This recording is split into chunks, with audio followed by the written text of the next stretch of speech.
Worked on the worksheet, maybe even opened it, looked at it, and that's fine. But there are a few questions on here that I want to give you a little bit of a head start on in regards to getting them finished. First one being question 14. This question is actually going to be the foundation of an entire section dealing with right triangles. And that section is going to make this problem a lot easier. But this is, when we get to that section, we'll come back and talk about this question again. But this is what you would have to do without a theorem that we're going to generate in the next couple sections. Does that make sense? And my hope is that you see that how long this takes to get through this problem. And then in 2 days, 3 days from now, or 2-3 class periods from now, when we introduce the theorems that allow us to do this quicker, you have then an appreciation for what a theorem does for us. Okay.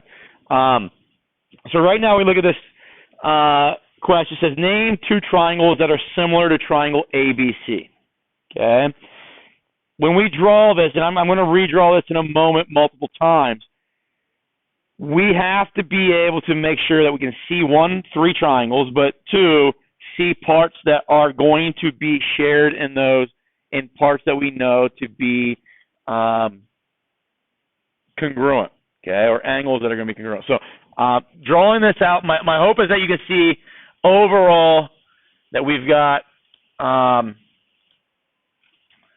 this triangle ACB. That's the bigger triangle. And then the smaller 2 triangles are the triangle ACD and BCD. A lot of times when we look at this picture and I ask how many triangles are there, the number one answer I get is 2. Okay, but there are 3. All right. So I'm going to just trace this real quick.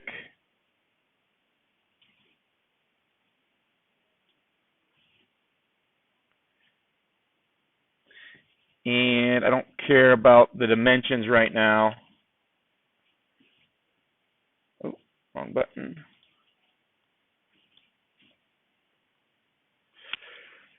They asked us what 3 or what 2 triangles are similar to ABC. Okay, so I'm going to start with triangle ABC written down. And I want to find a triangle that is similar to it. So ABC is the overall biggest triangle up here, correct? And they tell us that right there, angle C was a right angle, correct? Okay, we also know that in the picture, this is a right angle. Okay. So again, that this side here, this is an angle here? Yes, yes. What we have here, if we think about this, is that because angle ACB is a right triangle,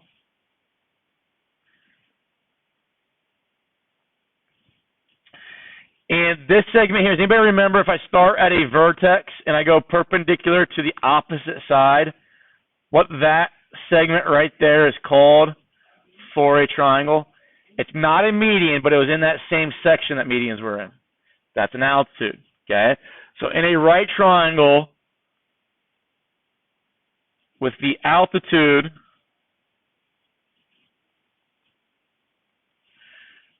drawn or constructed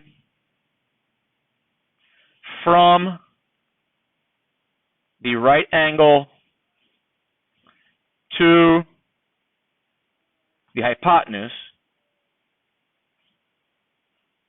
is what we've got going on here. And A to B, if we look at the overall triangle, A to B would be the hypotenuse, right?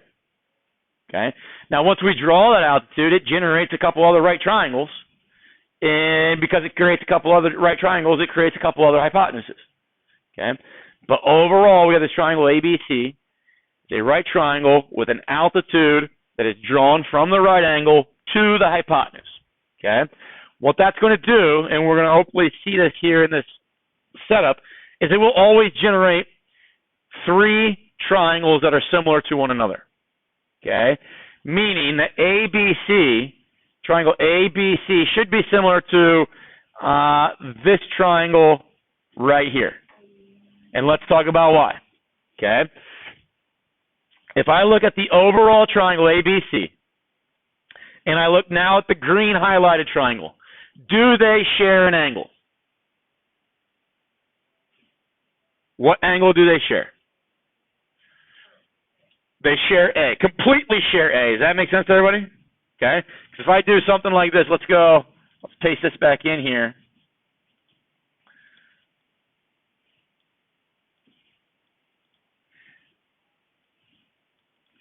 If I look at just, oh, that's terrible.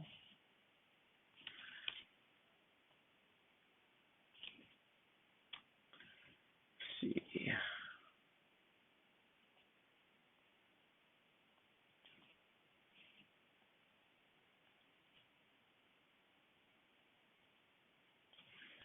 If I look at that triangle there, and just then,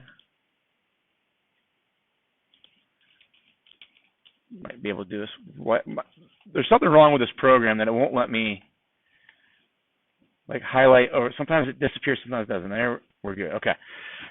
So if I look at these two triangles, the ABC, the overall one, and then that little green one on the left, can we see if they both share that bottom left angle in entirety?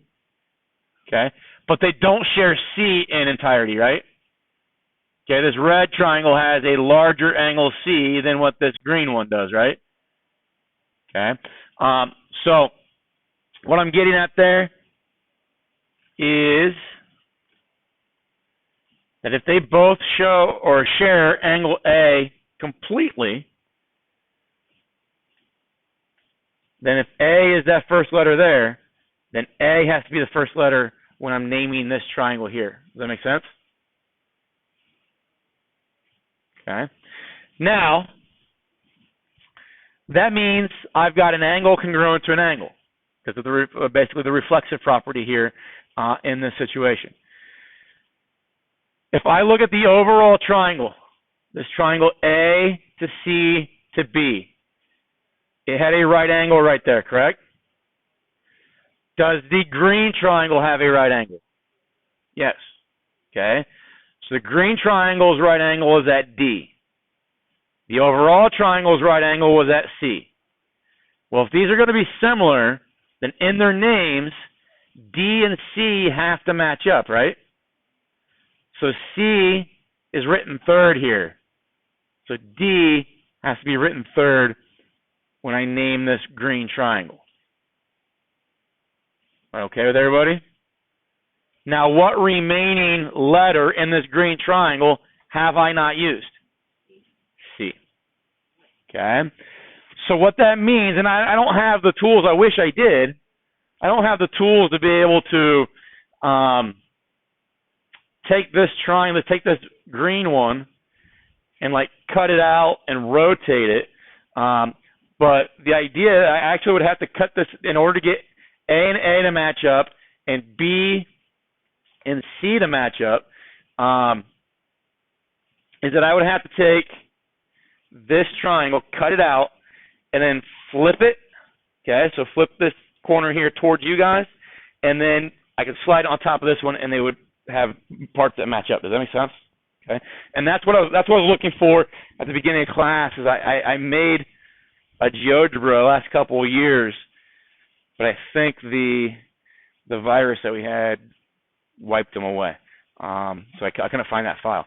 I'll work on trying to generate something so we could see that transformation that occurs from this one to get it to match up to this one, so you could see that they are indeed similar. But that one is matching up. So those angle A and angle A, they were both reflexive. C and D were both the 90-degree angles. Okay, so if A is congruent to A, that's one angle congruent to one angle. 90 to 90, that's the second angle congruent to another angle. Are these similar then by AA?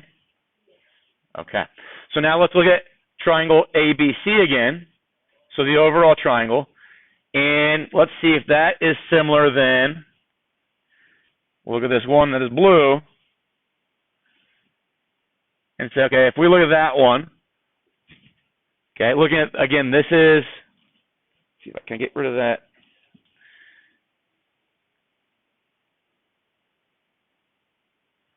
Okay, so I'm looking at this little blue one here compared to this overall triangle here.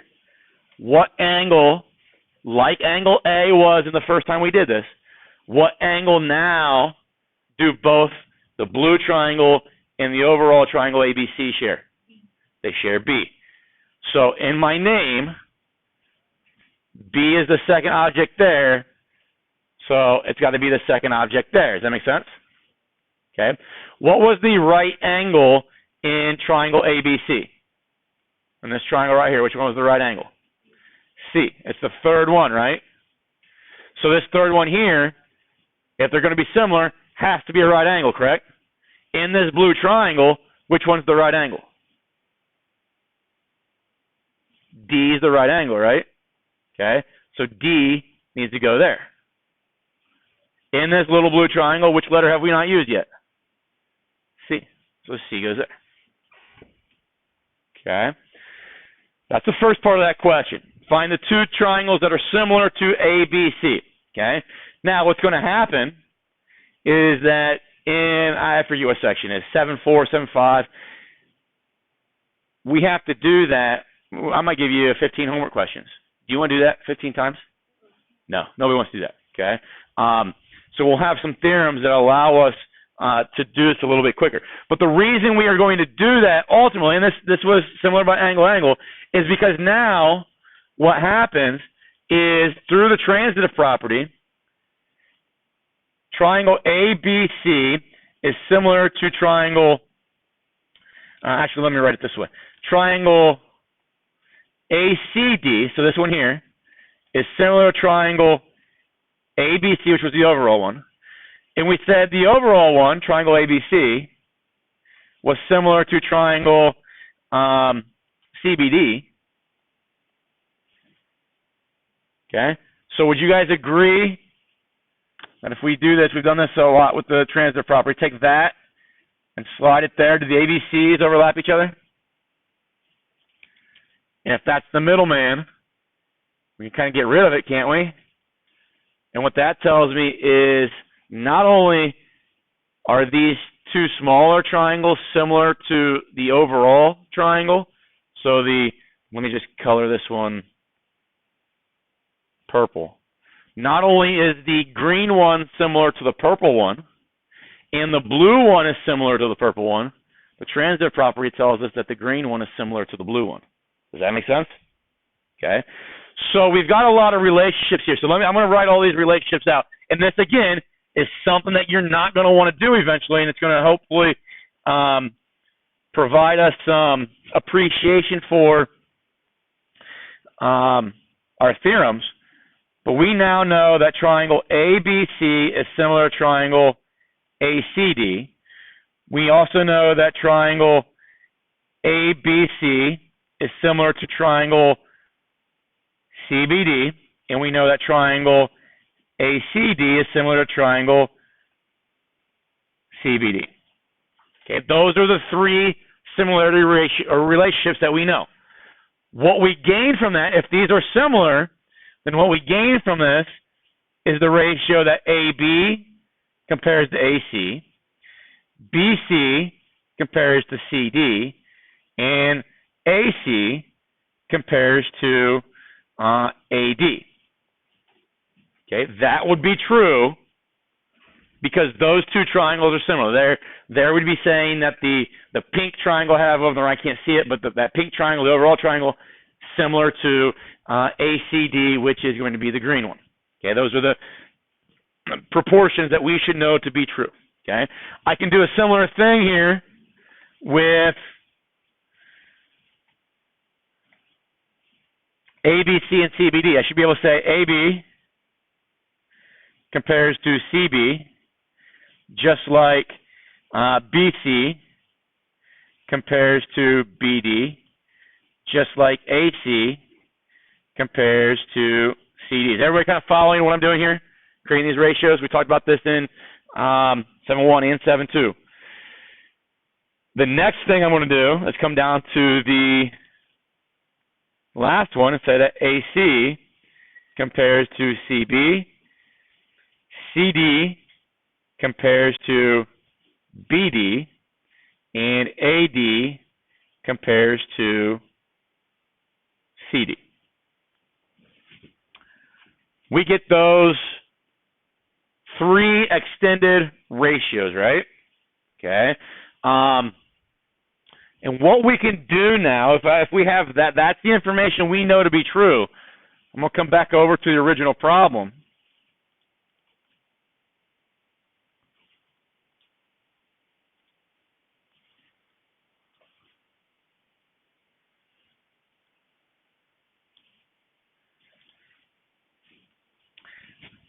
And talk about the different ways that we could solve for X and Y here. Okay? Now that I know this red ratio, extended ratio, this purple one, and this green one are true facts, can I come up to my problem and say, okay, what's AB? So A to B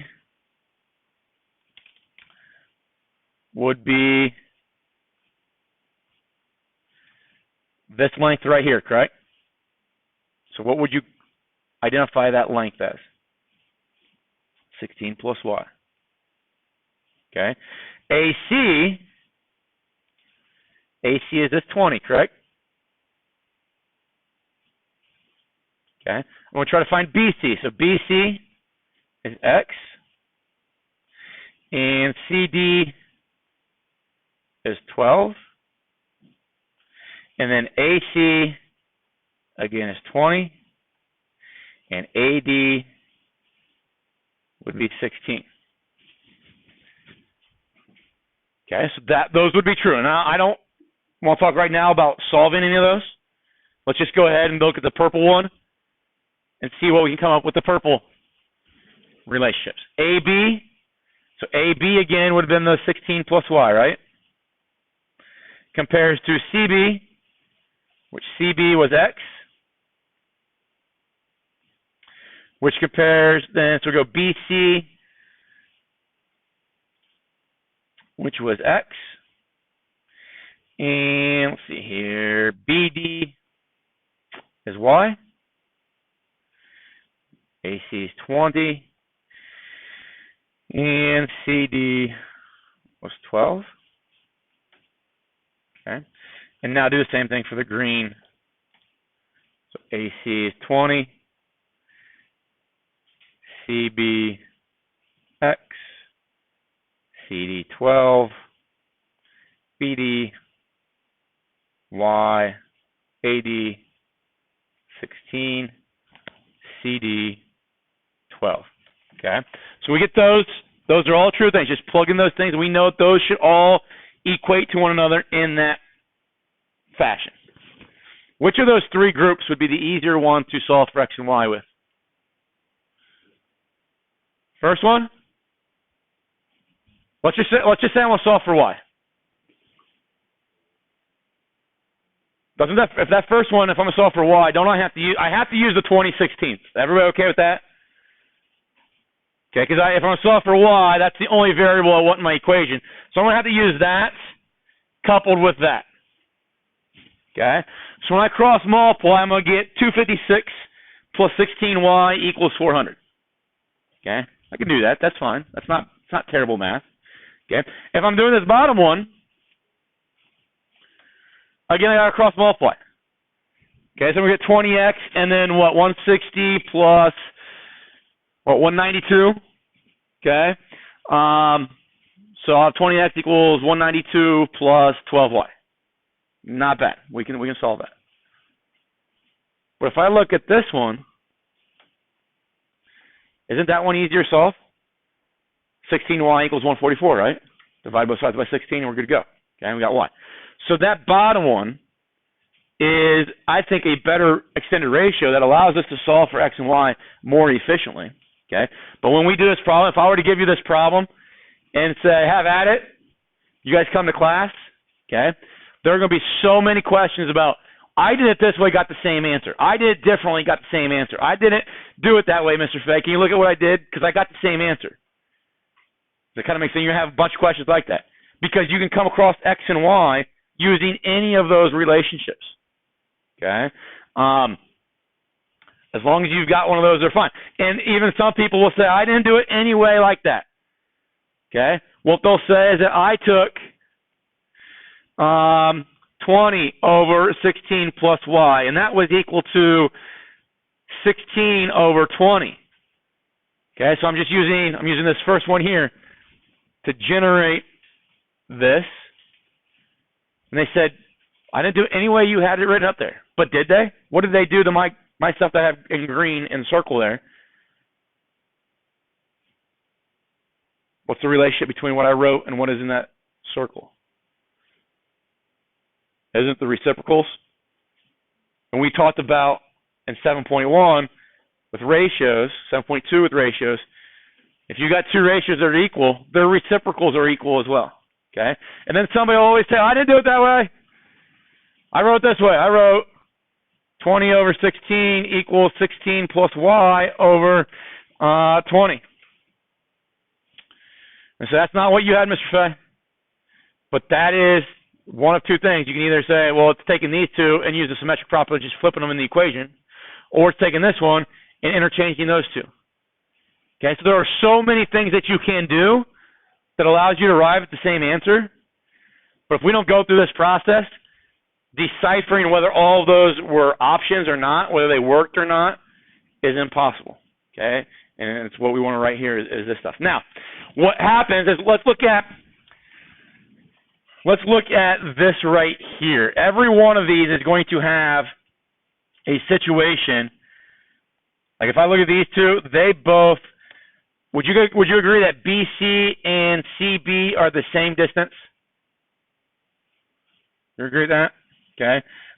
Would you guys agree up here that if I were to look at these two right here, that AC and AC are the same distance? And looking down here in the last one, would you guys agree that it's actually these two? Would you agree that those are the same distance? Okay. And I'm going to actually take this bottom one. I'm going to rewrite it as AD over CD equals CD over BD. So I'm just flip-flopping those two. Use symmetric property. Does anybody remember, if I look at this proportion, what those two objects were called based on their position? They were means. Okay. When they are the same number, because all of those are going to be the same. If I look at these two, let's just wipe that number out right there. If I look at these two, AC and AC, those are going to be the same number, right? The same distance. If I look at these two, they're going to be the same distance. So they are means, okay, but when they're the same number, and when we have this picture, when we have a right angle or a right triangle with the altitude drawn to the hypotenuse, you're always going to get this situation, always going to get proportions where some of the means are identical. When they're the same, they're called geometric means. Okay, that word geometric refers to. You guys did last year. You guys did arithmetic sequences and geometric sequences, like 2, 4, 6, 8. That's an arithmetic sequence, right? You guys talk about that last year at all? If I take 1 and make the next number 1/2, and then 1/4, and then 1/8, and then 1/16, I'm multiplying every previous number by 1/2. Do you guys do that at all? Okay, so that's called geometric. And the idea is that whenever you see the word geometric, it refers to multiplying by a ratio. So that's why they're called geometric means, because we're multiplying by the same thing. But regardless, every single time we're going to have that. And those things, let's look at what AC is up here. What would you call AC for this entire right triangle? What is AC? Is it a leg or is it a hypotenuse? So look at this overall triangle. AC is a leg, isn't it? It makes the right angle here, correct? Okay. Or it's an altitude. We see that an altitude is a geometric mean here. Okay. We'll talk about how we come up with these other two parts later on. Okay. What about BC? Look at this picture up here again. If I'm looking at just this triangle here. Okay, with my right angle there. What kind of segment is BC for that right triangle? Is it a leg or is it a hypotenuse? It's a leg, right? Okay, and legs in right triangles are referred to as altitudes. So here we had altitudes in those locations, or an altitude in those locations. Here we had an altitude in those locations. Okay, come down here, CD. What did you tell me CD was, Jagger, at the beginning of class?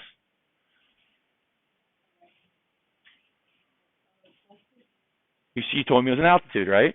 Okay, is that enough? So in all three of these relationships, the altitude is in those geometric mean locations. And that relationship is going to drive the next section, the next couple sections, okay? Right now, when we do this homework, so you've got these ratios here. I'll let you take those ratios, finish that problem out, find x, y, and anything else that question is asking for, okay? Talking about 15. I don't want to do 15, but I want to give you kind of a, like, this is a legitimate, like, procedure that you can do. Okay. You guys are aware of, like, if there's a current in a stream or a river and I swim straight across it, am I going to end up right across the bank? No. Okay. So the current is going to take me downstream, right? Okay. So there are some things, I don't know, I like to watch like Discovery Channel, History Channel. They've got those like survivor shows on, like guys go out in the wild and like fight lions and stuff like that, and make fires with like socks and magnifying glasses, like just crazy MacGyver type stuff, right? Okay, but they're all by themselves. There are some episodes where like they got to cross a river, and they don't know how long that river is, how wide it is, but they'll throw like a piece of bark in the river and watch it float down, and they'll count as it's floating. And they are able to then measure that distance by walking along the shore and how long it took to get through that distance. And distance equals rate times time, so they can go through and figure out mentally what the rate or current of that river is, right? And they have a rough, like a lot of these guys are like Navy SEALs, so they have like a rough idea of how fast they can swim. So then it tells them, okay, kind of where they need to swim or the angle that they need to swim towards the current so that the current will take them directly across the river. Does that make sense? Okay. So these are things, like obviously those people are trained to do that kind of stuff, but these are things that we could do if we had kind of the time and maybe some of the like external knowledge of like distance equals rate times time, that kind of stuff. Okay.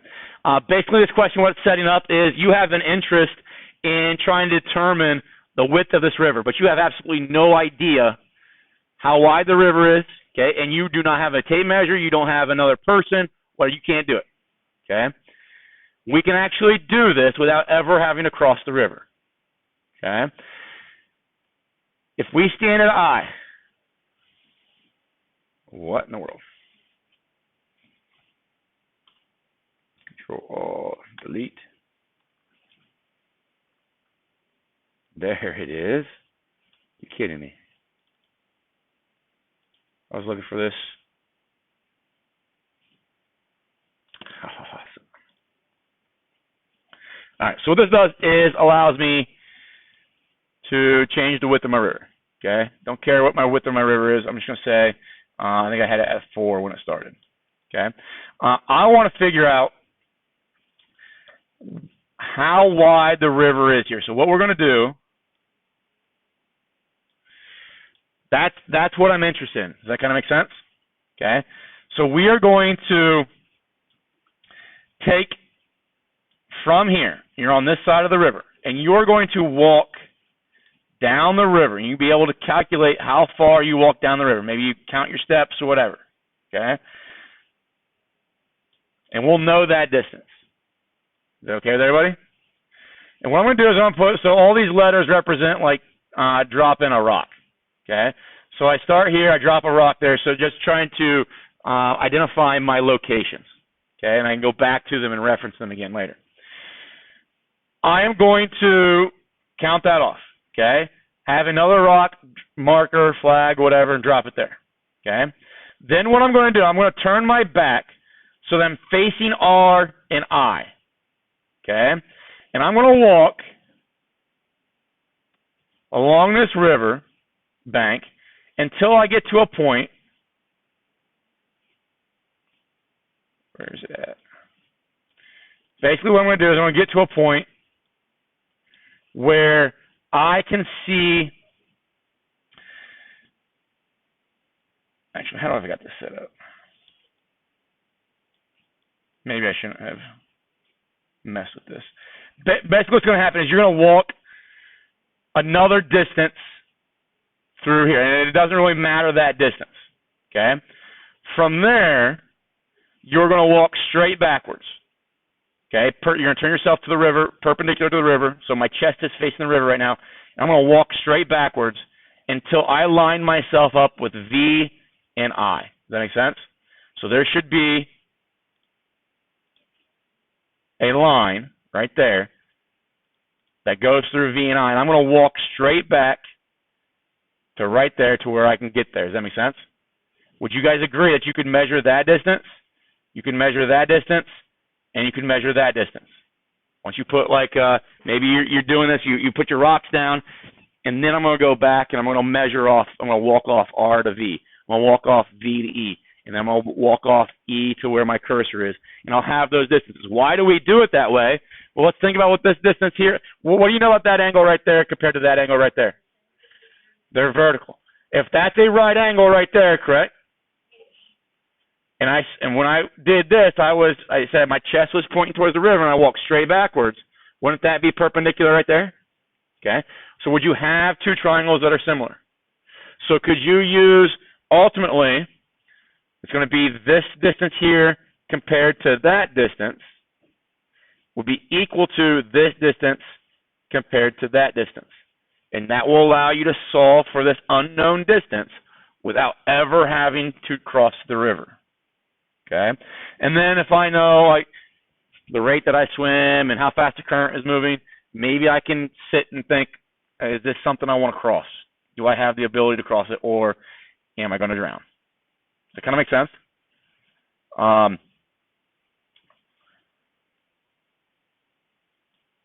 There was another one on here. It was about estimating heights of poles or just tall objects based off shadows. Okay. So we've got this person. They say that right now what I've got it set up is they're 8.5 whatever units tall, and their shadow is going out to be 30.05. Okay. If you want to use your height and your shadow to allow you to determine the height of something that is unknown, what you have to do is make sure that you do this at the same time. Okay. Or you try to align yourself so that the tip of your shadow matches up with the tip of the object you're measuring's shadow. Does that make sense? Okay. If we do that, do you guys see the two triangles here that would be similar? They both have this angle right here where my cursor is. Okay. And they both have right angles. And then you can use similarity to compare things. You can say HG, the height of the flag or the post, compared to the height of the person, is equivalent to the post shadow compared to the person's shadow, which then also leads us to a comparison of the hypotenuse if we wanted it, but we don't necessarily need it. Does that kind of make sense to everybody? Okay. But see how if I don't do it at the same time of the day, we're not going to cast shadows the same way. Okay, and that's going to be a problem. It's not going to give me an accurate height. Anybody have questions on this stuff so far? You guys know how film works, how the projector works? We put a negative strip in front of a light. You guys ever seen like negative film or film negatives? or a reel of film. Basically what happens with a reel of film, when you go to the movie theater by yourselves, this is what's being used, right? And on those, does anybody know? So that's going to rotate, okay? Does anybody know how many pictures are? So each one of those on that strip, they're blocked up into chunks. So a movie, and movies are multiple, like, of these films, okay? But they kind of tie them together, so it's seamless when we're watching it. But does anybody know how many pictures, little tiny squares, still frames, that it takes for 1 second of motion to occur? You ever heard of 24 FPSs? You ever looked at, those of you that might be video gamers and looking at TVs and trying to find the best TV, anything above 24 FPSs, frames per second, or little individual frames per second, your eyes and brain cannot decipher. So if I make 24 frames per second, it's going to look the same to you as if I make 30 frames per second. So when you go look at a TV for video gaming and it says it's got 120 hertz and it's 240 frames per second already, that doesn't matter, because your eye, your brain, because of biology and evolution, is not designed to be able to distinguish, okay? Think about this. If I turn this on, can you see each individual fan blade? No. Okay? You can't see each. If it's going fast enough, now starts going a little bit slower, right? So it starts going a little slower, you can start to pick out each one, right? You ever done a flip book? Okay, when you draw like little stick figure in the corner of your piece of paper and then flip it open, okay? For 1 second of fluid motion, you need 24 pictures, okay? If you ever watched old cartoons are just drawings. They're essentially flip books where they would have, for 1 second of animation, that's why the cartoons are short. For 1 second of animation, they would need 24 drawings. Does that make sense? Okay? Because your brain, because of fight or flight, doesn't have the time or the energy to process everything that it needs to process to see one of those blades in that revolution. Okay? So we've evolved to the point where I don't need to know that information. I just need to know either to move or to stay. Okay? So 24 frames per second are being rolled through this light, and because of the distance that we have between the light and the wall that we're projecting it on, that image is either going to be enlarged or reduced. Does that make sense? In this case, because the wall is to the right of the lamp, it's going to be enlarged. Okay.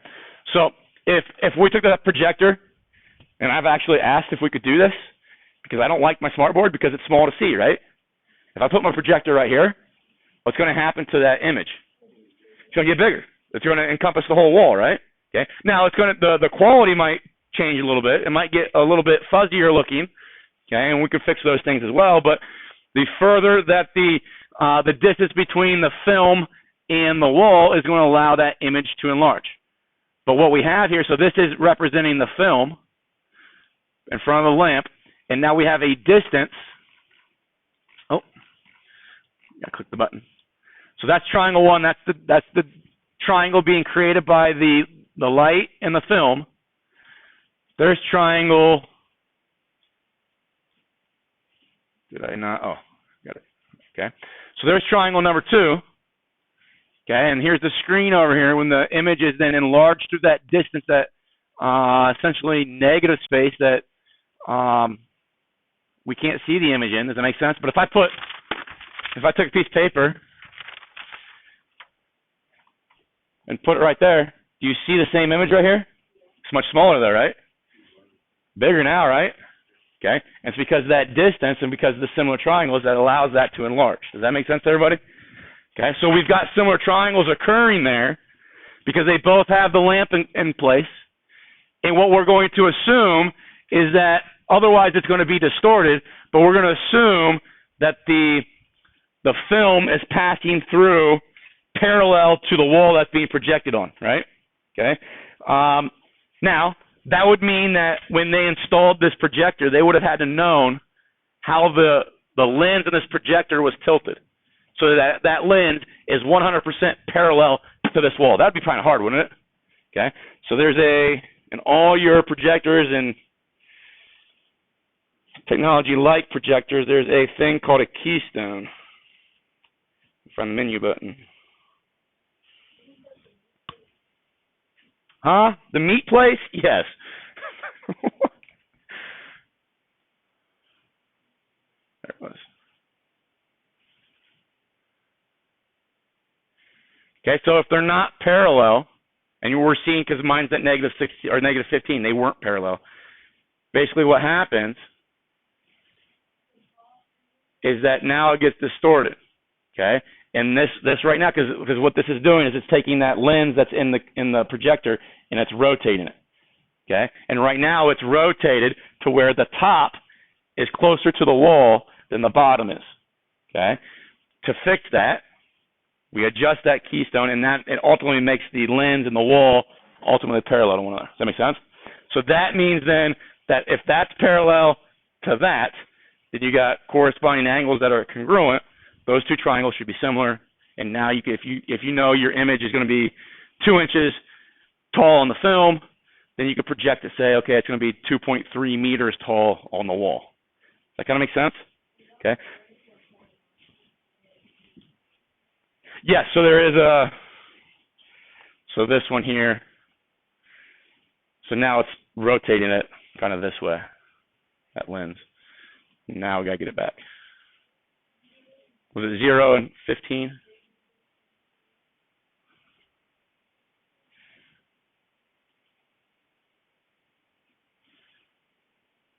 If I go far enough, now you can see the top. Top would be further away now from the top of that lens, and now the lens's bottom would be closer to the wall here, so that those two planes would be eventually converging to one another. But that obviously, like, do we need to know that stuff to do these problems on this worksheet? Absolutely not.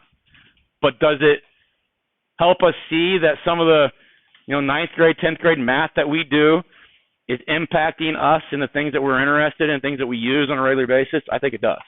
Okay. So hopefully that helps a little bit in realizing that when you work through that in those story problems, there are a lot of, even though there's context and story to the questions, you're trying to find out, where are my similar triangles? Where do I have angle? And that allowed me then to set my sides up so that they're proportional.